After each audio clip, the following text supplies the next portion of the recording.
Welcome back to another video. We are in the Halloween Cup, and today we have a, new and improved Dark Double Poison. We got the Greninja, Shadow, Nidoqueen, and the Swalot here.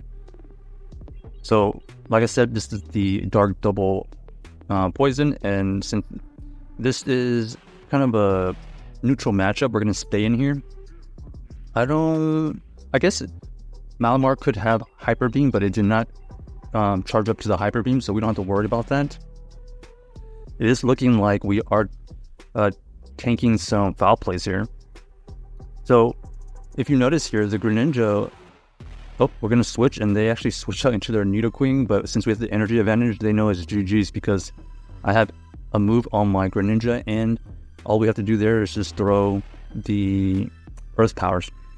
But I believe this Greninja here, we are running the Aero Ace version so that we have a little bit better coverage against some of the really hard walls. So our opponent ends up switching to the Azumarill. We switch into the Nidoqueen. We are doing super effective fast moves, but they're also doing super effective fast moves. But it takes them a bit longer for them to get to their Hydro Pumps. So we do undercharge right there perfectly. We do farm down the Azumarill, and then we're going to throw this Earth Power at this Wormadam. So Wormadam is able to tank that Earth Power, and we are able to get to another Poison Fang there. Our opponent ends up switching out, ends up being the Mandibuzz. So this is where Swalot here is able to hit back.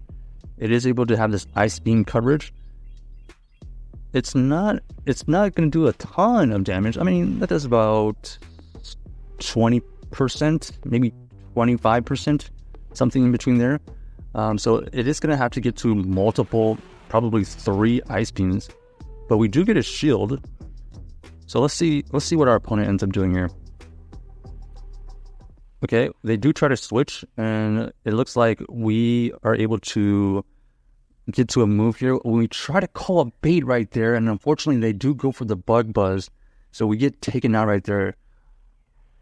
That was a little bit of a unfortunate situation. I don't know if we would have been able to get to 2 moves on our Greninja, especially 2 Hydro Cannons before they got to another move. I don't know.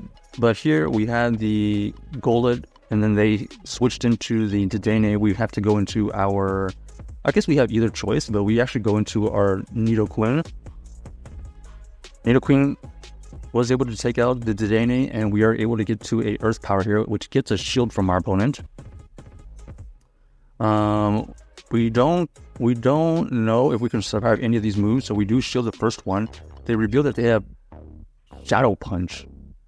And then here they do have another Fairy type in the back, and unfortunately for them, we have another Poison type in the back, so that is GG's to that opponent right there. They had the Azumarill plus the Ninetales right there. We just absolutely team comped them. All right, next one, we are having the Frostlass. So this is a little bit worse for us because we did take out the Night Slash. So we're just going to go for this Hydro Cannon. Either Night Slash or Hydro Cannon wouldn't take out this Frostlass anyway, so we're just going to play this out. And here we're trying to determine if we can farm it down. Unfortunately, we are not able to farm it down before they get to a move, so we invest a shield. And we aren't able to get our charge move off, so all that energy just went completely waste. We were probably only able to get 1 charge move off anyways, but that is really unfortunate right there because we would have been able to get big damage, or we would have been able to get some shields. So this situation right here, we're going to get taken out by this Toxicroak, and our opponent ends up having a Drapion in the back. The Drapion is going to be able to spam these crunches. First crunch doesn't do that much, but we do get debuffed too, so this is not looking good. This Swalot here, already debuffed, no shields, another crunch is incoming. That one does the solid 25%, probably more. And then they're able to get to another move to take us out. So, oh man, that was really unfortunate, losing all that energy on the Greninja.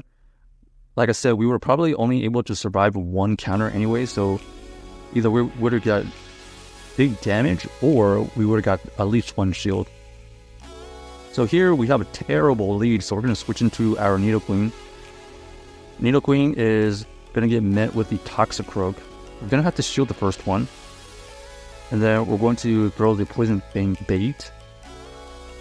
Our opponent ends up letting it go, but we are able to get to another Poison Fang. This is either going to get a shield, or we're going to be able to win back the switch. They actually decide to shield, and then we're just going to commit. We're going to two shield commit, and then we're going to farm it down.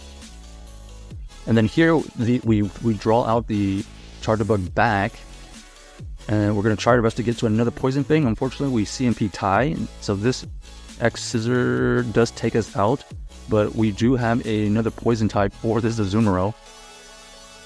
This Azumarill can only throw Ice Beam or Hydro Pump, but they didn't have Hydro Pump energy, so that was definitely an Ice Beam. We're going to be able to get to the Sludge Bomb.